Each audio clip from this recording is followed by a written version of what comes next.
let's get into the second panel, which is about weaponization of information. So we have an expert who will be speaking to us on that. Incidentally, like I said, there was some logistic problem. He couldn't make it down to this beautiful city of Naples. So he will be talking to us via Zoom. We have FIDEL Owusu. He will be speaking to us on the topic non-state actors, terrorists and foreign malicious disinformation flow tools and objectives. So this is what he will be speaking to us. Fidel, are you there? Yes, sir. I'm right here. Thank you. All right. We're your guests now, so we are listening. Over to you. Okay. Thank you very much for these opportunities. Already, I've been introduced, and I'm speaking from Accra, Ghana, West Africa. And today I would like to take you through non-state actors and how they also spread disinformation and misinformation. Now, even though my focus is on non-state actors, I would occasionally veer off and talk about Russia and China, because sometimes the actions of these two countries, including Iran, also give tools to extremists and other non-state actors to act the way they do. Also, because some non-state actors are connected or affiliated with these states, that is Russia and China. So you're talking about Wagner and other mercenary groups that are very active in the Sahel. Now, I would like to give a background. During the Cold War, Russia and China were not very pronounced in the Sahel region, because that was a place dominated by France. And so we did not see much of Russian and Chinese presence. And subsequently, when leftists like Sankara took over through military coup d'etat, they did not engage the Soviets so much. It was more of domestic socialism based on self-help and things like that. So that should be differentiated from the roles of the Soviet Union in Angola, Mozambique, and other places that are beyond the Sahel region. Now, currently, the Sahel is faced with numerous non-state actors that are using disinformation and misinformation, and are also taking advantage of the consequences of these disinformation to fester and to operate in the wider region. Firstly, after the Algerian Civil War, we saw the remnants of Islamists moving southward. They did not want to be part of the negotiations that settled the Civil War in the early 2000s.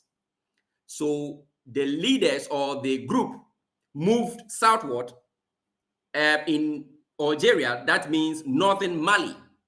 And when they got there, they eventually became Al-Qaeda in the Islamic Maghreb.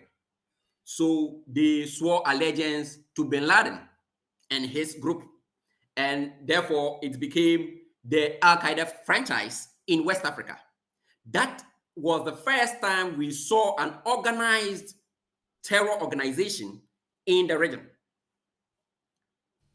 And then, after the overthrow of Gaddafi, Tuareg nationalism, and the Tuareg is an ethnicity that is based in northern Mali, or predominantly active in northern Mali. So the creation of Akim met Tuareg nationalism after the overthrow of Gaddafi and the concomitant proliferation of arms. And so these two groups became very violent and created what became an a mini Islamic state That is a couple of years before al-Baghdadi created the Islamic State in the Middle East. So Asian cities like Timbuktu and other cities in central Mali were captured, and Sharia law was imposed on the people, bringing a lot of hardship to the people. Now, how has this group, that is the Islamists or the jihadists, used misinformation and disinformation in the region? So one of them has been the socio-economic problems in the region. The region has a lot of poor people and lack of state presence in some places. Mali alone, northern Mali alone, is bigger than France. And we all know that France is the largest country in Western Europe. And northern Mali, where the Tuaregs claim as their homeland, is bigger than France. And the vastness of the country, coupled with weak state institutions, means that there is so much space for these guys to really operate. And they have used the poverty as a disinformation tool. So the government is not in support of your progress, and that is why you are poor. By so doing, they are able to get a lot of recruits to back their incendiary activities in the region. They have also used politics. So because of winner takes all politics and dictatorship, these extremists are able to create disinformation packages that sinks down well with the people. And so they get the support of the people. And as non-state actors, these actions have had a lot of ramifications because they're able to get recruits, they're able to get protection, and they're able to get enough space to operate. They have also used cultural differences. So even though there are legitimate Tuareg nationalists who are asking for autonomy and independence, the jihadists among them or the extremists among them are able to exploit the weakness of the state to create disinformation packages to their benefit. Now, the actions of these groups eventually led to political instability in the region. So in 2020, we experienced a coup d'etat in Mali, the military taking over. And as part of the reasons, they mentioned insecurity posed by extremists. And eventually, regional security arrangements and international security cooperation had to be halted in order to bring in mercenaries backed by Russia. And that is when we had the presence of Wagner in the Sahel. So Wagner came in and they were received by the people as providing some messianic security solutions to them. And they did not come alone. They came with serious disinformation activities that to this day has become pervasive across the region. Wagner became a Russian foreign policy tool in the region because it was not only providing security, so-called, but it was also engaging the spread of disinformation. And one very pervasive one is the fact that, or the information that Russia is never a colonizer, but a savior. So in saying that, people do not consider that Russia colonized Europe, parts of Europe, part of Asia, and still has the intention to subjugate Ukraine. Nobody's talking about that. Everybody's talking about the fact that Russia was never in Africa and it is not a colonizer. We have found academics, students, and many people who are supposed to know better also spreading this information. Wagner has also engaged in some social interventionist policies that are exploitative and has been used as disinformation tool. For instance, in areas that it operates, it kind of gives some, provision of construction of some feeder roads, sinking of some boreholes, in order to have that kind of legitimacy to operate. And the people, because of poverty and other factors that I've mentioned, which has been used by extremists, fall prey to the propaganda of Wagner. We've had people who come on social media and push the cause of Wagner. The hoisting of Russian flags during protests,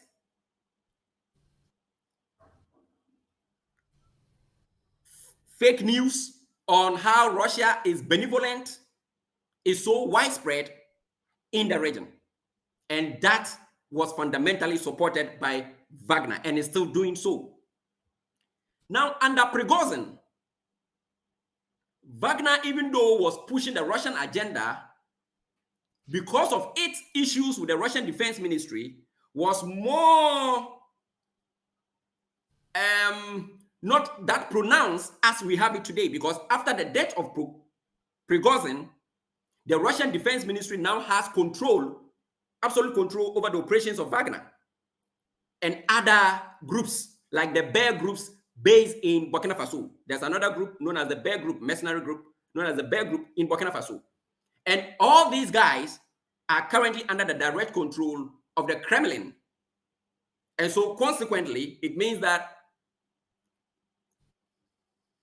the disinformation of Russia is quite, unstoppable in the region. And they are using these non-state actors as tools, because technically they say that Wagner is not incorporated in Russia. It is incorporated elsewhere. And so technically it is supposed to be a non-state actor. But the state is using it to champion or to push its disinformation agenda. Again, there are some local institutions led by Africans who are affiliated with these non-state actors in order to spread disinformation. So when an African is speaking, then you are more likely to believe whatever he is saying.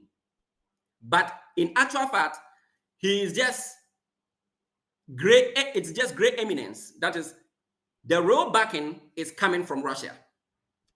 So these organizations are also seen as non-state actors, but they are using this disinformation and fake news to propagate the Russian agenda.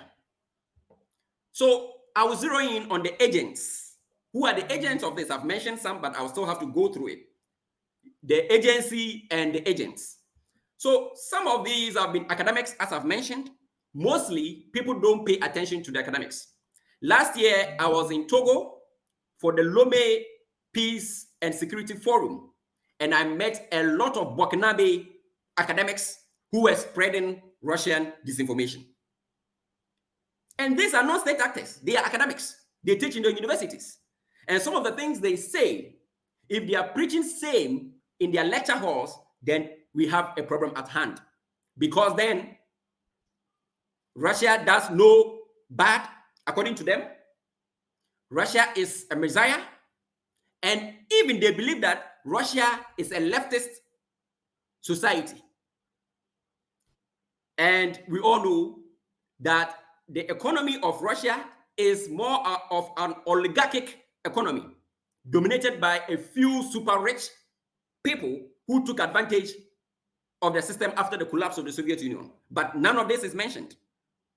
And so the leftists in academia who feel that they were orphans after the collapse of the Soviet Union now look to Russia as a patron or to be providing some leadership for the left.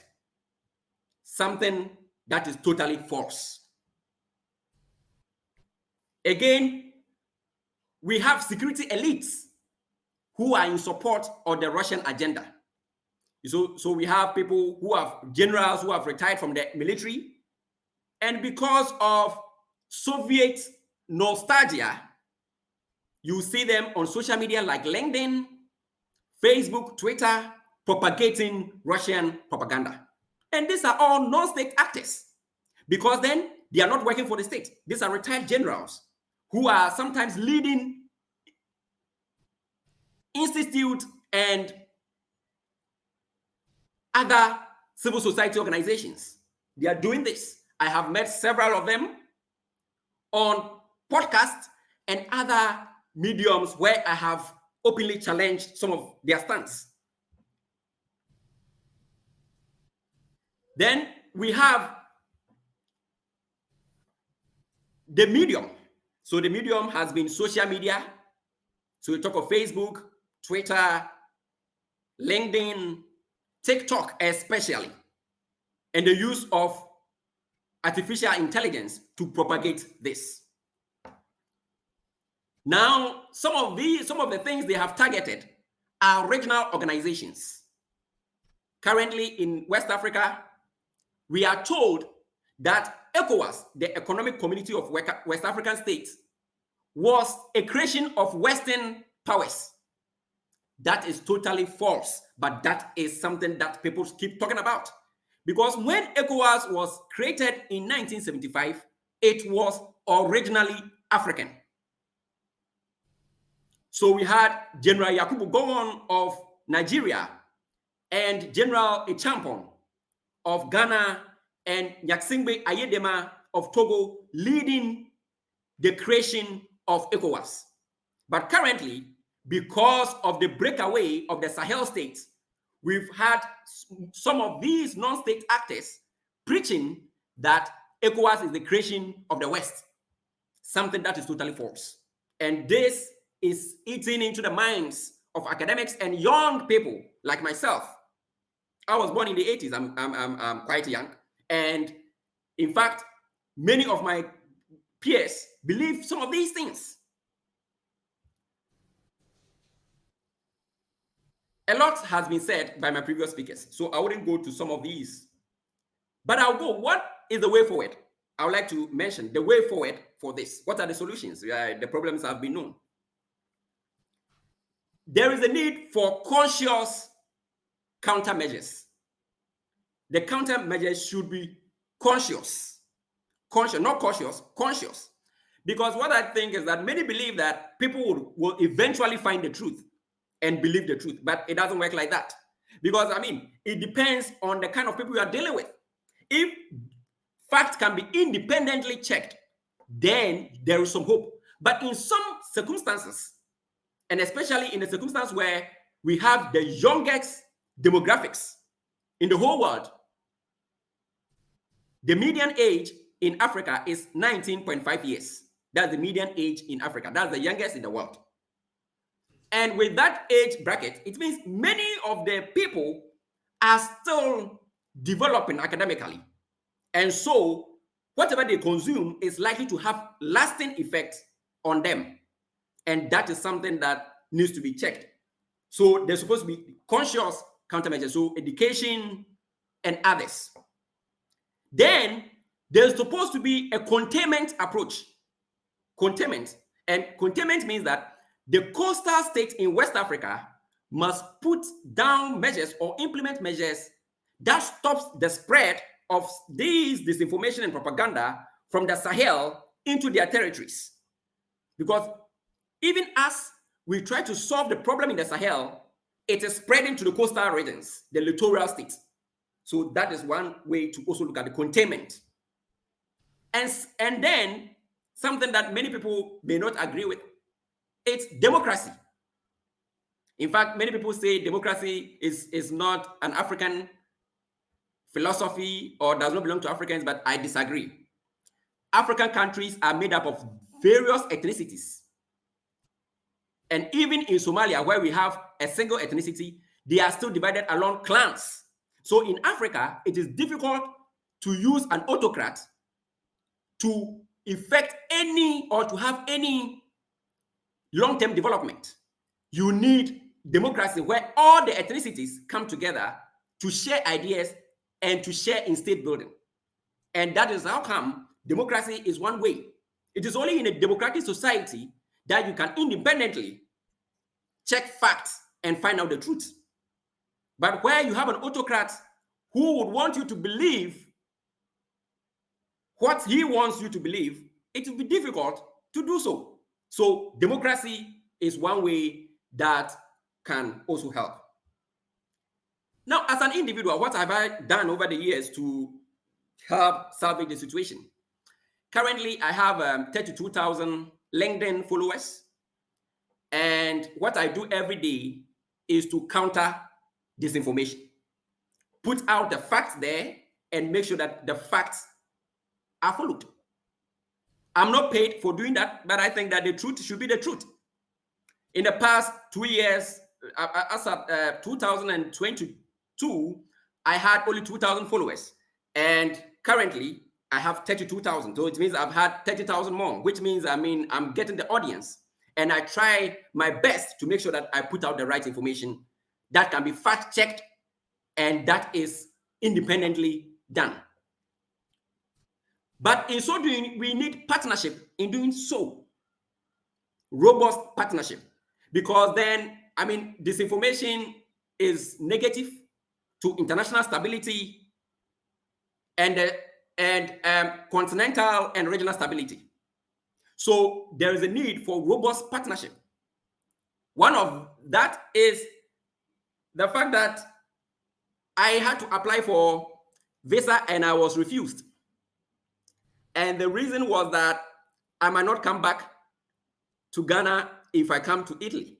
That is not good partnership because we are fighting this together. And when we have such good platform, there's supposed to be very robust cooperation and coordination in order for some of these things to be solved. I didn't feel good about that. That is honestly speaking. Yes, so I think that I will end my submission here and the floor will be open for questions. Thank you very much, ladies and gentlemen.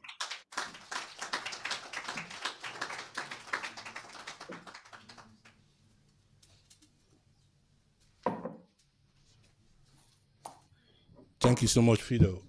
You can hear me, right? Yes, sir. So we are going to the audience to ask you questions, and I'm happy you were here.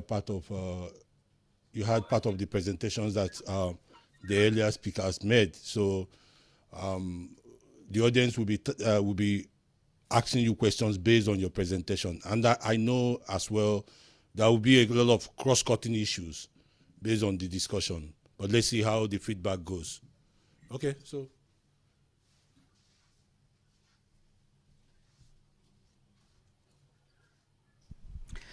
My name is Oleg Zhryp. I'm a cultural advisor from JFC Branson.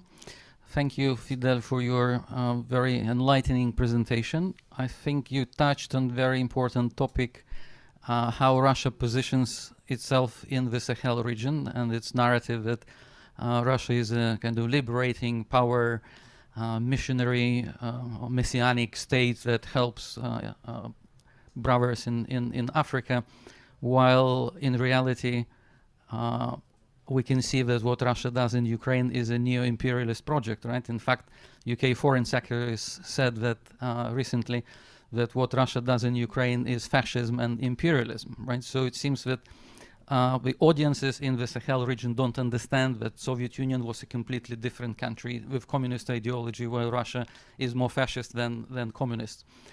So that could be part of the solution if international community could expose this hypocrisy on the Russian side.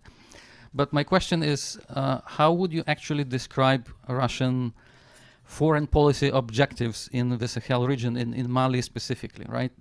You said that they are using Wagner mercenaries as a state tool. We know about disinformation, we know about the security assistance to dictatorship, but how would you describe actually their sort of national interest in Mali, how you see it from your point of view? Thank you.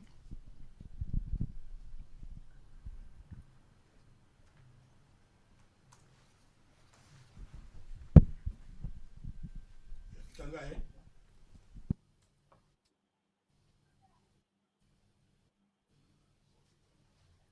Hello. Yeah, did you get the question? Yes, sir. I got. Please, may I answer? Yes, please go on. Okay. Okay. Yeah. So, one thing is resources. When an economist, well, there was a last reshuffle in Russia, and the Kremlin decided to put an economist as a defense minister. My response was that with an economist occupying the DRU, we are going to see a lot of intensification of resource exploitation in Africa, because with sanctions beginning to bite Russia, it will want to get more resources in Africa to back up its economy and other actions. And so one of the important things to look at as Russian foreign policy in Africa is exploitation of resources. Wagner came in and they pretended to provide some security and to be fighting extremism, which I know they are not fighting because they are not experienced at that. What Wagner does in West Africa is to provide security for regimes. And the regimes know that, well, there are efforts for counter coups and all that. So they brought in Wagner to protect themselves. But on paper, Wagner is fighting extremism. And in exchange, Wagner is taking resources. Resources will get concession, mining concessions, and other places. In Central Africa, it was even engaged in logging in Central Africa and using the Cameroon corridor to take such timber out. So the thing is, one is resources. Russian foreign policy in the Sahel has to do with resources. The Sahel has tons of resources buried beneath. So you're talking of uranium, you're talking of gold, you're talking of rare earth and other resources, and oil and gas and all that. And Russia needs that. One propaganda that we see on TikTok is that they will rank countries with oil and Russia will be at the top. And someone will ask, well, so Russia is not in Africa for resources because Russia has unending oil and gas. But nobody talks about the fact that having gas and having the gas being economically viable are two different things. So in the Sahel, most of these gas are economically viable. So Russia will choose to drill such oil and gas in the Sahel than to go to, let's say, the Arctic regions where it is sometimes economically difficult, or I mean, doesn't make any profit in the short term. So these are some of the things that need to be explained. So resources. Another is diplomatic weight. Africa has 54 countries. And when the Ukraine question was put to the General Assembly, majority of Africans voted to condemn Russia. Russia needs that diplomatic weight in Africa. And so by being in the Sahel, Burkina Faso, Mali, Niger have become automatic allies. And so in any fora, you are going to find these countries voting in favor of Russia. That makes Putin feel good about himself, that at least I have some allies around Africa who are in support of what I'm doing. So that is also important. Another thing is security. You know, Russia, apart from its military presence, also sells arms. And after the Cold War, it was Algeria, Zimbabwe, and some few other countries that were dependent on Russian arms. By having these countries, the Russian defense, industry is also having some customers, somewhat, to sell this, to get these weapons out. And again, to occupy strategic positions. So in Central Africa, if you look at the map, Central Africa has a lot of countries bordering it. And Russia's presence there is supposed to put it in a position where it can reach most of these countries for strategic purposes. In the Sahel, Mali is playing that role. And so Mali is now the contact point for Russia in the Sahel. And if you look at the triumvirate that was created in the Sahel, Mali is currently the leader. And so that is also very important for strategic reasons. So I think that basically these are the issue. And again, to have an upper hand in the great power struggle on the continent. So there's what we call the new Cold War. And by getting these countries on Russia's side, they think that they gain some strategic advantage. Thank you. I hope that is helpful. Okay, thank you very much for your presentation. My name is Ignacio Fuente. I work for the Spanish Institute for Strategic Studies in Madrid. I'm curious because we are talking about disinformation, and you have mentioned how the most of African countries are aligned with the resolution, the United Nations General Assembly resolution condemning Russia for the invasion of Ukraine, which is very good. But right now we have another war in the Middle East, and my question is: do you think this Middle East war is having an influence or an impact on the African public opinion, especially in the Sahel region? For instance, blaming the Western countries of double standards or something like that. How do you see the impact of this war? Because my understanding is that it should have a big impact on the African audiences. Thank you. Thank you very much, sir, for the question. Respectfully, you are right. And in the Sahel, where we have a population that is predominantly Islam, there is always that kind of psychological sympathy or some sympathy for the Palestinian cause. So whenever people see on their screens that there is this kind of the Palestinian or Gaza is being bombed and things like that, it falls to that. I mean, people buy into the thing that Western powers are supporting Israel to do that. So the nuances are not very much known. The history behind the conflict is not very much known. But as long as these communities are predominantly Islam, there is that kind of sympathy that they have for the Palestinian side of the conflict. So not long ago, I was writing on the Houthi attacks in the Red Sea Basin. And as fast as possible, I saw some people come into my inbox and don't talk about Houthi. The Americans are supporting Israel, so Houthis are also doing that to balance the act of the actions of Israel and the Americans. So the people were not concerned about what the Houthis were doing and its disruption of international trade. They were more concerned about how that was balancing global power between the West and the East. So these are some of the things you can do. So the conflict in the Middle East has a lot of impact on disinformation in the region. So if Russia comes to say that, well, US is a troublemaker because it is supporting Israel, then people are more likely to buy into that because firstly, because of their Islamic background, and secondly, because then, I mean, you see it in the news that people are being battered and children are being killed and things like that. So that is also very important. Thank you very much, sir.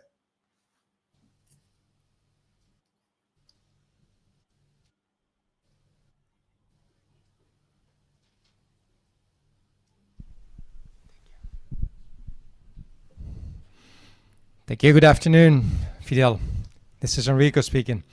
I have a question. I was there in Lomé, me too, and I remember the Mali Minister of Foreign Affairs when he started like his speech. He started like very using logic, etc., and then he moved into an emotionally moment. If you remember, like there were people were almost like chanting over what he was saying.